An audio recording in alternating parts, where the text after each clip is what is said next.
Hello everyone, তোমাদের সাথে একটা শেয়ার করছি আরেকটা কবিতা বয়স।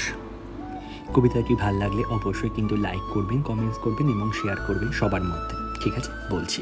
কবিতাটি হচ্ছে বয়স।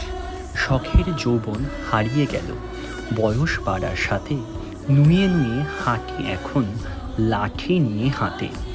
আগের মতো চলাচলের পাই না এখন বল, রোগে ভোগে দেহটা আজ একেবারেই অচল। দেখতে পাই না দু চোখ ভরে দূরের কিছু আর, বাকি জীবন ঘরেই বসে দিতে হবে পার। বই পড়ে মোবাইল হাতে মরণের দিন গুনি, নিশি রাতে দুহাত তোলে ছড়াই অশ্রু চোখের পানি। নমস্কার এভরিওয়ান, আজকে এই গল্প বলো বা আজকের এই কবিতাটি যদি ভালো লাগে অবশ্যই কিন্তু তোমরা প্লিজ আমাকে সাপোর্ট করো এবং সাবস্ক্রাইব করো আমার চ্যানেলটি। প্রত্যেকটি ঘরেই এই গল্প, একই গল্প। যাই হোক, এই গল্পটি যদি ভালো লাগে বা এই গল্পটি যদি তোমাদের সব্বার পছন্দ হয় তাহলে কিন্তু প্লিজ লাইক করো, প্লিজ কমেন্ট করো এবং প্লিজ শেয়ার করো।